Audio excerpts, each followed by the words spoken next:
All right, I'm back. I'm gonna say this as best I can. Um, Definitely, I'm inspired by the protesters in Chicago for what they did last night, standing up to the tyranny, standing up to the racism and bigotry, which is the Donald Trump movement. He's supported by an overwhelmingly large population of white supremacists. And, people in Chicago said, no, enough is enough. You will not come here and preach hate, which is awesome. They might have their ground or their footing in places like Louisville or places like North Carolina, but come to a Baltimore, Chicago, Philadelphia, Detroit, Atlanta, Georgia, anywhere where there's a high concentration of minorities, college educated people, and actual college students. Come to these places and you'll find out just how far your rhetoric will go, which is absolutely nowhere. It amazes me the people that support Donald Trump seem to forget that he has a very long and storied history of racism and bigotry. I'll just give you a little update if you're not familiar with it. Please feel free to Google it. Everything that I say about this man has been documented. Um, when he first started in the real estate game in New York and New Jersey, he refused to sell condos to minorities, people of color, Mexicans, Latinos. Um, Black folks. He refused to sell condos to us because he felt that we would bring down the property tax level. This has been well known. He did it throughout the 70s and the 80s and the beginning part of the 1990s. Um, and just when you thought it couldn't get any worse, he is the son of a Klansman. His father was a member of the New York State Ku Klux Klan. In 1927, he was arrested for a riot that broke out, a KKK rally that broke out into a riot. Um, his father was assaulted with several other Klansmen for the assault of four police officers in Astoria, Queens, New York.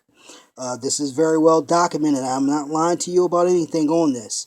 And also, we could take it back to the mid or the late 1980s with the Central Park Five. These five individuals, four black, one Latino male, they were accused of raping and beating a white woman in Central Park. Um, they were coerced by police officers. They were coerced by police officers to give a statement. They were found guilty of this crime. They spent anywhere between 7 to 13 years in prison for this. Um, they've recently been released.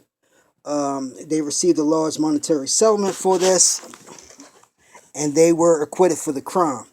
Now, I'm bringing this up to tell you this. Donald Trump was at the forefront of the movement to get these kids incarcerated. He actually said that they deserved the death penalty. He rushed to judgment. He absolutely had no evidence.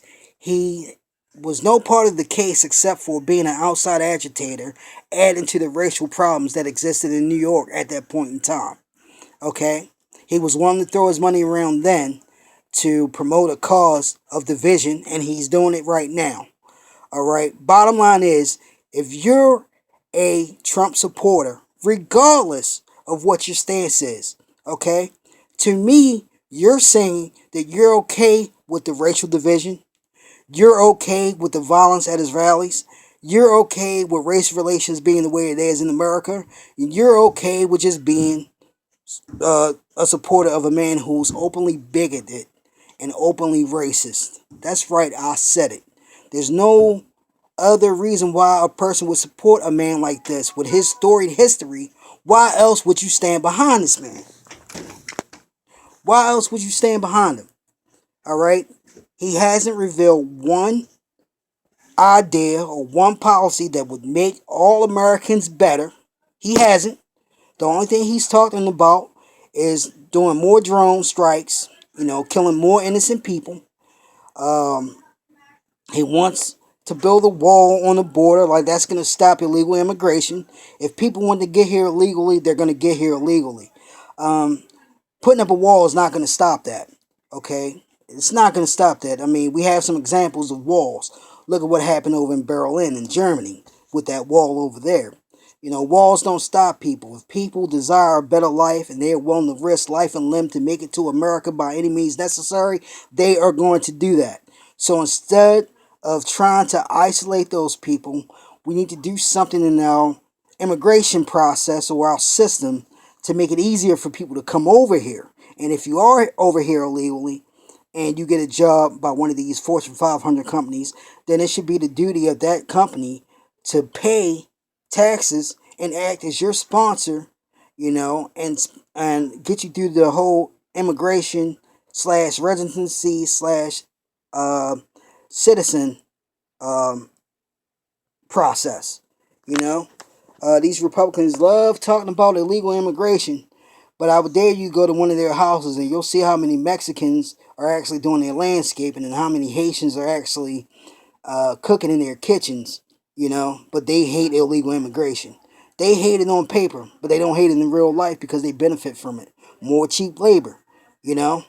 Um, and as I mentioned again, the thing with the Central Park 5 incident is just so telling because, like I said, Donald Trump was at the forefront of it when it first began, probably had a big part in getting these kids convicted for a crime they didn't commit.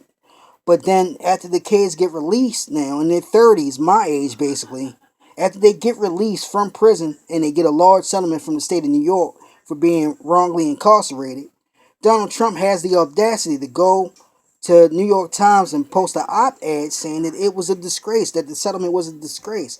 Are you fucking kidding me? You spent all your time and energy to get these kids incarcerated, and now that they're getting out, now you want to blast them for getting a settlement from the state of New York. In my opinion, the money wasn't enough. If that Aaron Andrews got $55 million for a new video that went online, these kids should have got that at least because they lost the best years of their lives in the prison for something that they did not commit. Now, I can only imagine going in as a 14, 15-year-old male in an adult prison system, the type of adversity you have to face on a regular basis. It's just not right. You know what I mean? Speaker. I need the speaker.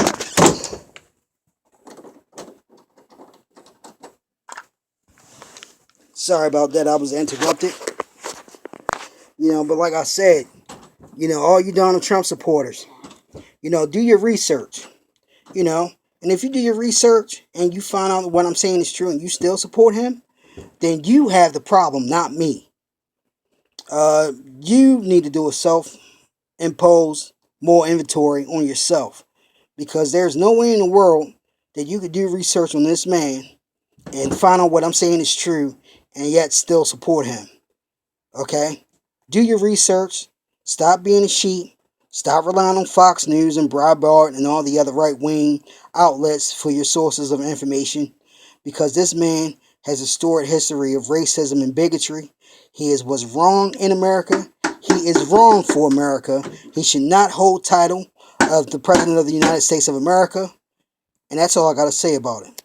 Thank you.